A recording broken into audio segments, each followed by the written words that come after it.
Hello there, sword friends. This is going to be the LK Chen Royal Arsenal Dao review part 2. In this part, I'm mostly going to be breaking the sword. I'll ramble about some other things as I often do, but most of the video is going to be abuse, so keep in mind that the stuff you're seeing here is not things that I would advocate you do to the sword, should you choose to buy one. There's some other ramblings that I'll do, but I've done most of my rambling about my general thoughts on the sword in part 1. I'll put a link to that in the description down below, along with measurements and weapon dynamics, computer stuff, as well as a second video that I made where I kind of talk about a few different LK Chen pieces that I've got in the mail and contrast some of them if it's of interest to you.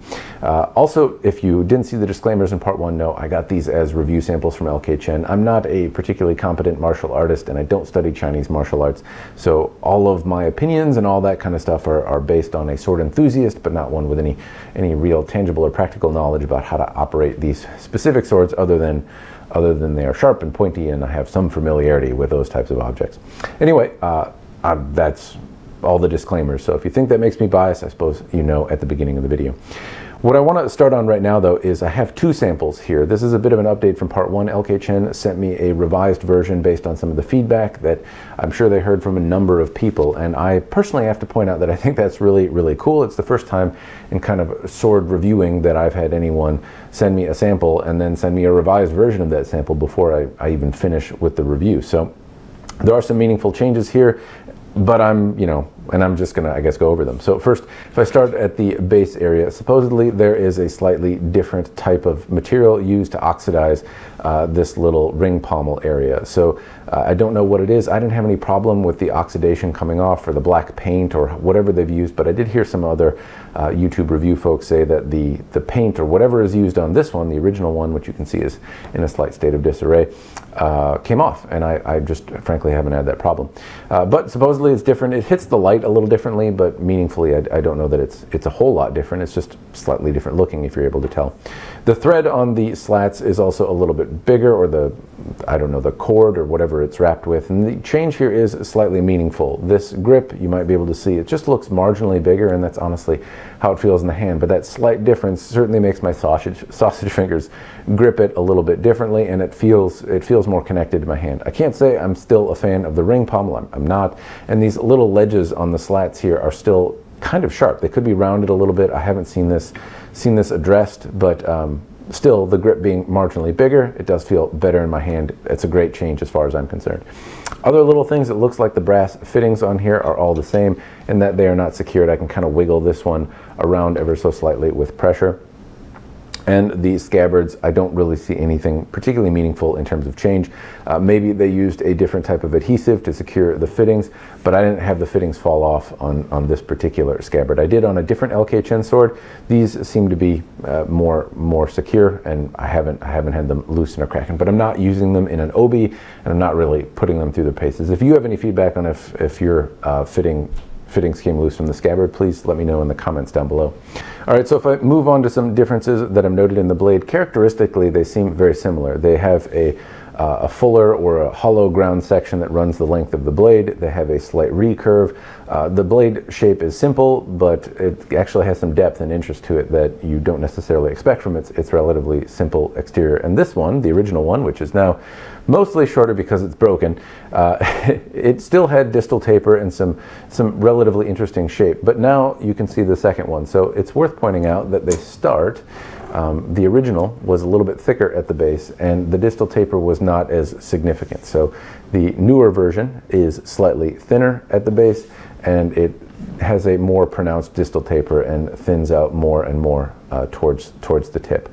So they are different, and it does, or did, I should say, when I had both of them in good condition, one did feel different than the other. I don't know how significant that would be or how really meaningful it would be in the swing, but one did feel marginally more lively in my hand. The revised version did. It could be because of how it connected to me. I mentioned that I wasn't a big fan of how this one kind of felt in my hand. I had difficulty gripping it. The revised version, I feel more secure in my hand. It feels more comfortable to grip, and that can make a very pronounced difference in how they feel. But it's also got a slightly different blade profile. Being thinner at the base and thinner at the tip means that it's going to be a lighter blade. And when you're already talking about a 1-pound blade, that I don't know, probably makes a larger difference. Anyway, I didn't really do my due diligence as a reviewer and compare and contrast how these two things were meaningfully different from one another, but I would say just notice that this one has a more pronounced distal taper. If I had to choose the revised version, in just about every meaningful way seems better. I wish they maybe secured some of these fittings with a pin, but otherwise I think it's still really, really cool. Anyway, I'm going to put the revised version away for the moment and focus on the broken one. Just as a side note, where I live, it's all over the place in terms of temperature levels and humidity. It bounces around quite a bit. The Recurve, it's in here pretty secure. It doesn't fall out. Neither one of these blades really fell out. The Recurve seems to press against it, but it can be a little bit snug in there to release. Now, maybe that's a feature and not a glitch, but just know that it's in there pretty good through friction. So before I move on to the cutting side of things, I want to actually take this handle apart entirely so that you can see the construction underneath, and then I'll talk about the cutting side of things. So I'm just going to cut this cord off.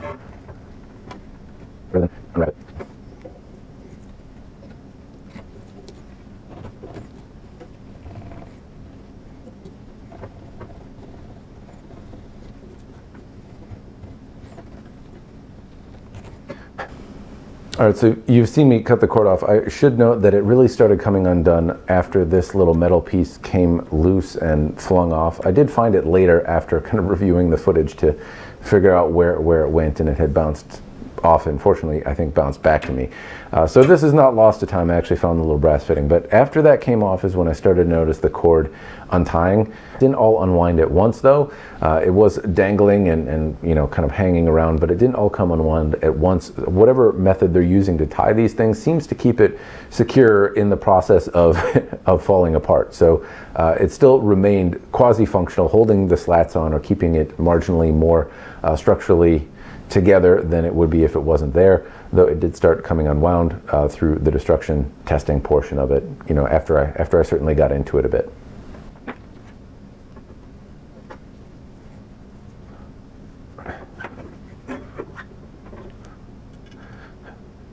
All right, so worth pointing out that this little brass bit did come off in the process of using the sword, and then I had to go find it, and I did not see it immediately. It kind of flung off into nowhere. It must have loosened up and then in a strike just kind of whiplashed off here, or whipped off. So I'm gonna actually put this over here and we will continue to look at the grips. We see basically two simple slats of wood, and they are on both sides. I thought these were staples or something, but that does not appear to be the case. I'm guessing this is just stuck on with some sort of adhesive, and whatever adhesive they have used in this particular case, these are still on here despite some hardy abuse, which you will see later in this video.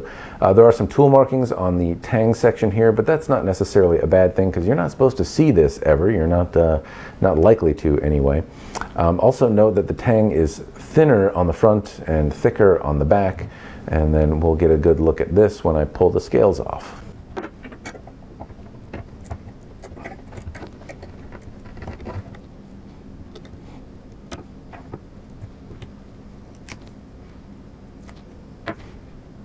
All right, sword friends, I'm far from an expert in what makes these things good or bad. The worst thing I can see maybe is that the ring thins out a little bit in this section here, but it doesn't appear to be dangerously thin at all. I don't see any poor welds or anything dangerous along here, and honestly the tang looks better than I expected it to be. I like that the spine is thicker and the edge side is thinner. I like that the little fuller extends about halfway down.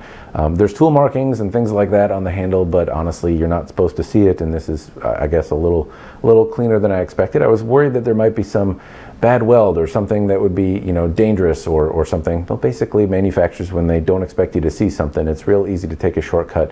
I don't see any of those taken here. Maybe you see something I don't. If you have expertise in forging, welding, and what makes things secure, let me know if you see anything off. But to me, this looks effective and efficient for a sword in this price point. All right, sword friends, now I'm going to talk about the actual using of the sword. Now, it's worth noting that this sword was sharpened, and I believe I took it to 1,000 grit sandpaper on a belt sander, a 1x30-inch belt sander, and then a leather strop with jeweler's rouge. And I don't actually remember if I even used the 1,000 grit sandpaper or just the jeweler's rouge, but it got an edge that I would call very effective, and I was actually pretty happy that I didn't muck up the blade in such a way that it was really, really ugly. Anyway, after sharpening, I took it out to do some water bottle cutting, and it's worth noting a couple things here. One, I'm cutting cream containers. Don't judge the sword by my poor form. This is less about the swordsman and more about the sword. If I had good edge alignment, it cut through the bottles and left them standing and sailed right through. If I didn't, then they kind of flew all over the place. But the edge didn't diminish. It's also notable that I cut through the tops of some of the bottles where the plastic is really thick, and I didn't notice any edge deformation, deflection, basically anything that diminished the condition of the rather refined edge that I had put on it.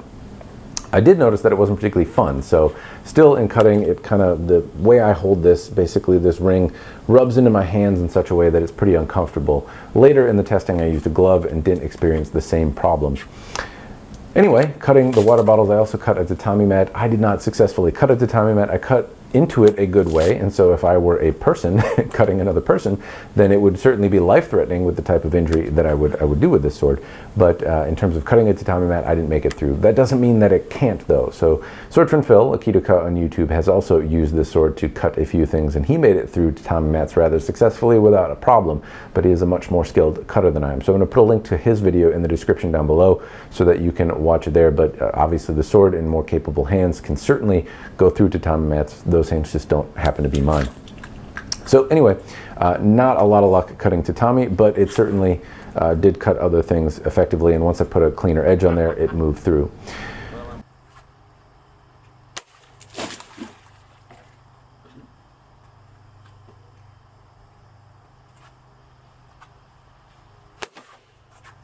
All right, it's time for a little time traveling. We're going to go back and go through how this sword got to the way it is now. All right, sword friends, I am going to start with the breaking. Now, basically, I have the two Royal Arsenal Dao here. This one, even though I like the handle and it's a little bit more refined and came out of the box sharper, I am not going to do much with the second one. I'm going to send that off to somebody else. More details on that later. What I am going to do is continue testing the Royal Arsenal Dao that I have. Now I have gloves on this time to protect myself. They're kind of cut-proof gloves. The handle, well, it's not as robust as the revised version, will basically give you an idea. The blades are somewhat different, and I will try to compare and contrast them. Though I did already make a video where I showed some of the differences, and I will include a link to that video in the description down below if you're interested in the details between this blade and the other one that I had. Now I am going to take it and I'm going to smack it into some bottles first just to test the sharpness. You'll get a gauge of how sharp it is. It shouldn't have any problem doing that, and my hope is that it will cut better. I'm then going to smack it into some wood bits and bobs and just kind of see how the edge retention goes. I have some other wooden bits that I will try to stand up, and we'll see how the edge holds up. I have a shaving cream can because that's always fun and spectacular to cut. And then I'm going to take it on a 1045 steel sword, which if it's still around at that point, will likely break then. I'll try to do several strikes on the flats to kind of get an idea of how well that holds up. I'm not an expert in why that's as helpful, but people have asked me to do something that isn't just purpose-built destructing. So I'm going to try and do that. I'll try to strike some wooden objects. I'll try to strike the flat of a different sword. And then I will do some edge-on-edge contact, which I'm expecting to break the sword. And then if it doesn't break with edge-on-edge contact, I'm going to reverse it, strike it on the spine. And that's been a classic recipe to break the sword. So that's my plan. Those are my general expectations. We'll see how it all holds up. Anyway, on with the breaking. Spiders!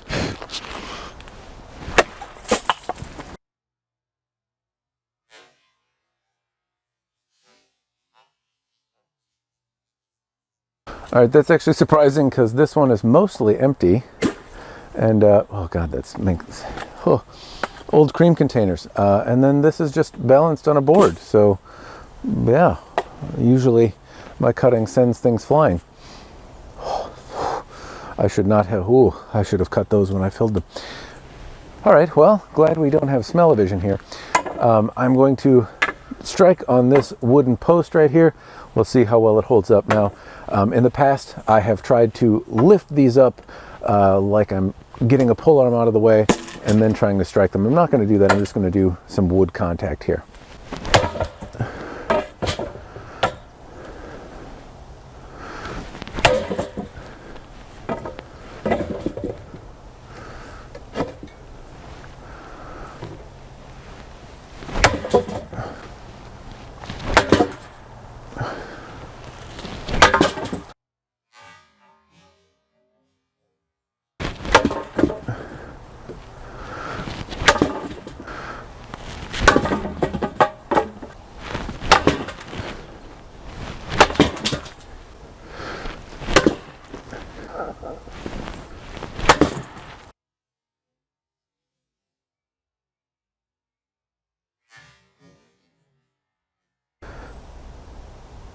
I don't know if you can see, but the blade does not appear to be bent in any meaningful or visible way. Some of the strikes on this basically construction material wood are pretty deep, though it's not exactly penetrating a lot. I'm not expecting it to. It doesn't have a ton of mass, but several hard strikes, and it's still in good order. Is it sharp? Let's see if I can focus. Let's get to where I was hitting it.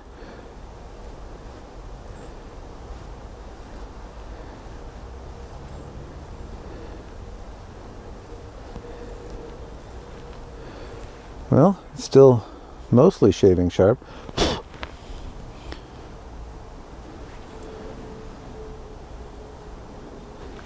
suppose it'd help if I took the glove off, though, so that I could tell. Yeah, that is still very, very sharp. All right.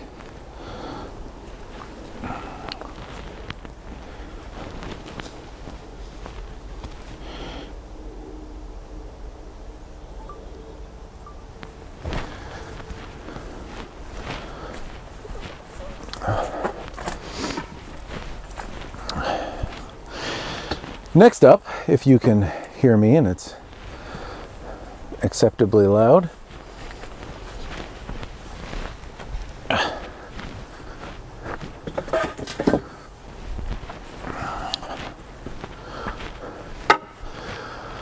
all right, next up I have this flat piece of wood. It might symbolize a shield. This is an empty steel drum braced with I think a 50 or an 80 pound brick, and there's a post that isn't secured in the ground running to the base here.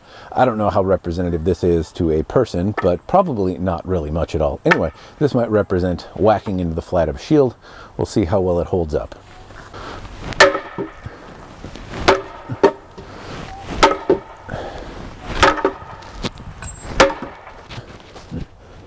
I'm gonna have to watch the replay to find that. So there's a lot of vibration in my hand. I did not feel this fall off, but I did hear it. And so basically the little copper ring has come off, and I don't know where exactly it went.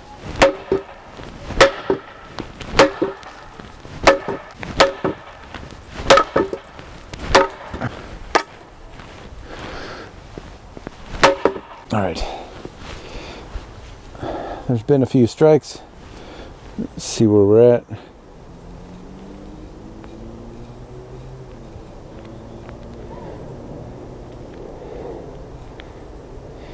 Well, it's it's not really shaving the same way. Lower, where I didn't strike, start to see some. Maybe it is. I can't fucking tell. Maybe you can. Anyway, still looks reasonably sharp. Still feels very sharp, but wasn't quite shaving. All right, onto shaving cream can.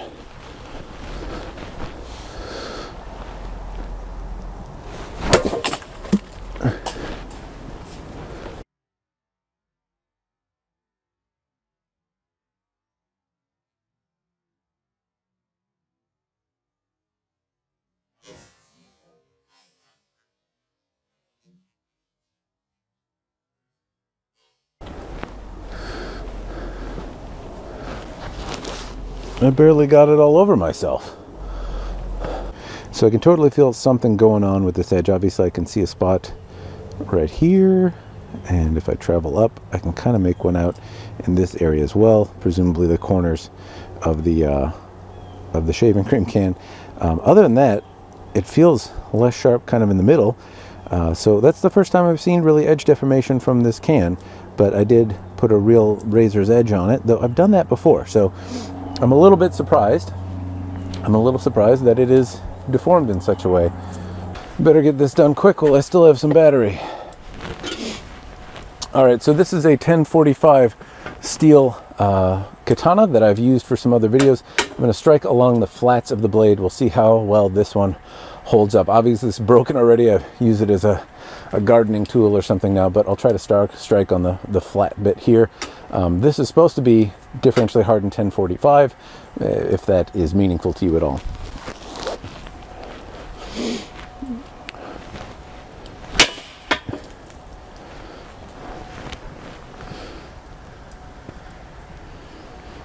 shaving cream.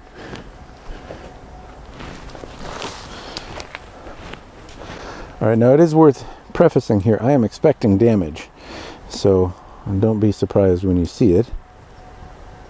So strike on the flat. This is a single strike. It seems about in the same general area as was the shaving cream can damage. Let's see if I can stay focused on here without cutting the shit out of myself. So this area was generally where I hit the shaving cream can before. Generally, I guess I'm not 100% sure, but you can see that there's some pretty significant edge deformation in here. It's almost flattened out. More strikes.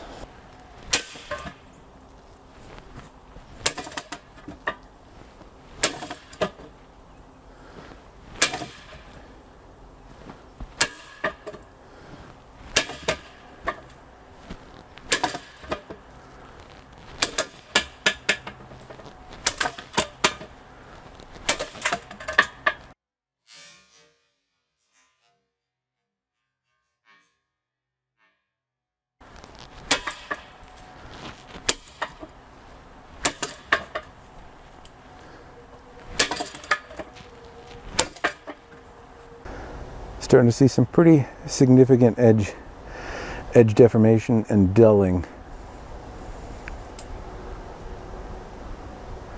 The blade is holding up. It's only penetrating or only damaging kind of the surface. This would be fixable where the blade would still be functional. As it is, it's not as effective a cutting tool by any means, but I can still thrust with it. I can still whack with it, but it's obviously gradually getting diminished. There's just it's only like 1 millimeter of penetration in here. It'll probably get worse when I do edge on edge. At the moment, it'd still be fixable. Now, I don't think this is really a stabbing tool, because if I stab, my hand feels like it's going to do this. There's not really any guard, so I don't know how useful the tip is, and if I stab this way with my pinky, I mean, I guess I can. So anyway, you can stab, but I'm not really, even with these gloves, I don't really want to do too much in the way of stabbing. And if I try to damage it, then this, I don't know, it doesn't seem very good. Anyway, I'll give it one quick jolly stab for you.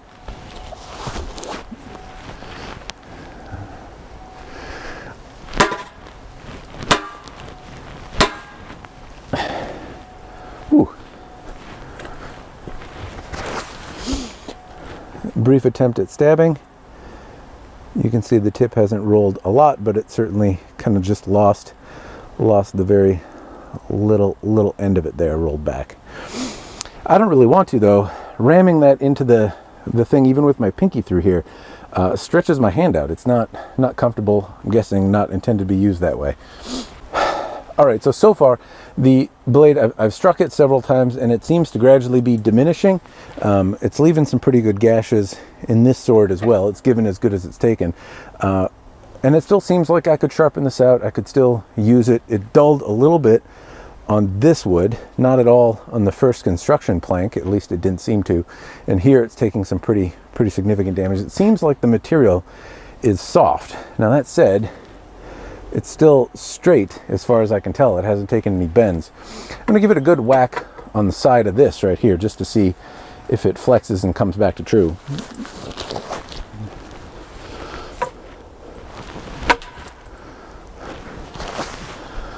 The answer to that is no. It's not a significant bend. I can still get the point where I need it to be, but now it is definitely bent, which hopefully you're able to see. I'm gonna straighten it out.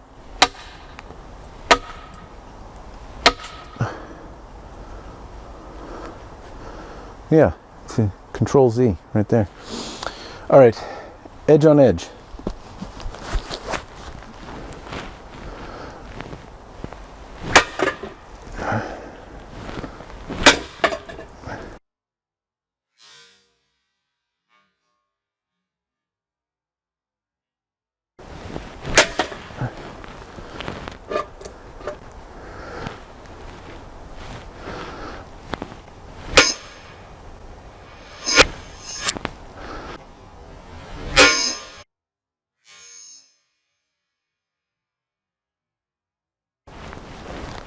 And she's done.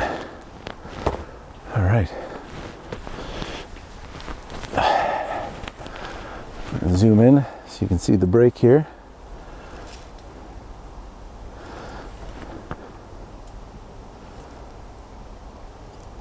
I'm not a metallurgist. You might know how good or bad this is, but that is what I got.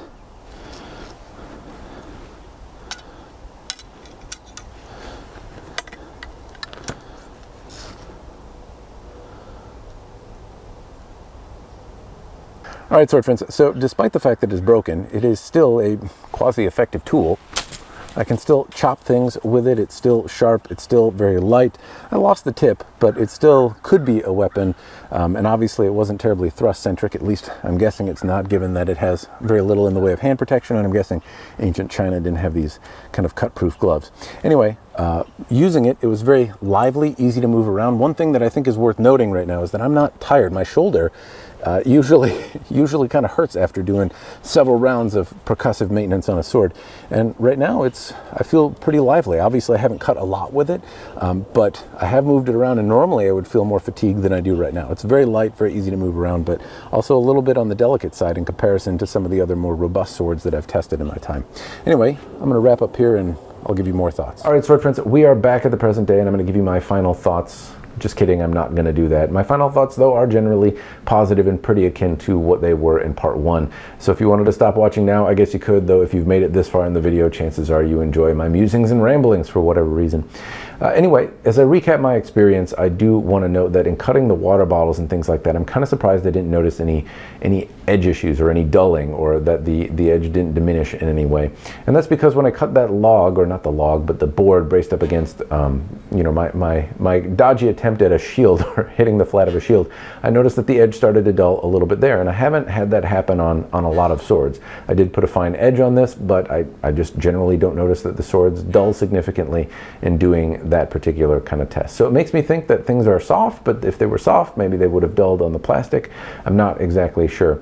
Also, in reviewing some of the slow motion footage, I see that the sword is quite flexible and is bouncing around in some of those cuts, particularly on the metal cuts, or where I'm striking another sword. It's flexing quite a bit, and it didn't take any kind of bend at all. It didn't do that, at least until I attempted, or did it intentionally, I suppose I should say, and struck it with some degree of force against a stationary pull in the ground there. So that's when it took a bend, and it took a set pretty easily. So it makes me think that the sword is maybe a little less springy and a little softer than it should be, but I don't know what is fair, honestly. This is a very thin sword, smaller than I've tested in any other sword, and my unfamiliarity with weapons of this size and of this type, I don't know what's necessarily fair to expect. It seems like it could be a little springier. It seems like it could have better edge retention, and that's, I suppose, what I might expect from a through hardened steel, but I don't know. I don't know what's fair to expect. Those are just observations. All in all, though, it is a very light, lively, nimble little blade that is fun to move around, maintained its effectiveness as a weapon despite being bent and despite being dulled, and it took a lot of punishment for something as small as it is. Now, again, it broke when I struck into edge-on-edge contact. I didn't have to flip it around and strike the spine, which is usually what I have to get to, but again, all the swords that I've tested are much thicker than this. This is on the smaller side, so I think it's fair to say that it's probably going to break a little easier. Anyway, I think it held up pretty well. I'm interested in what you think in the commentary down below. To me, this is a fun, lively weapon. Don't expect it to be something that you can use as an axe. It is a more refined thing, but it's also simple, and it has depth, and I don't know, it's a fun and interesting thing, and I have had a whole lot of fun reviewing and playing with it. So thank you to LK Chen for sending me the sword. I thought to myself as well what to do with number 2. I don't know that there's necessarily a lot of value in me just breaking another sword, so I'm actually going to send this off to another YouTuber whose content I have enjoyed on the subject of Chinese martial arts and weaponry and things like that, and I'll put a link to his channel in the description down below. Hopefully he makes a video with it, but that's going off to somebody else so that more content can be made with it, and somebody else can give their take on the weapon that you might not have heard otherwise. Anyway, those are my thoughts on the LK Chen Royal Arsenal Dao. Hopefully the video has been interesting or given you some idea of if this sword is worth your hard-earned money or not. That's all I've got for you. As always, cheers, and thanks for watching.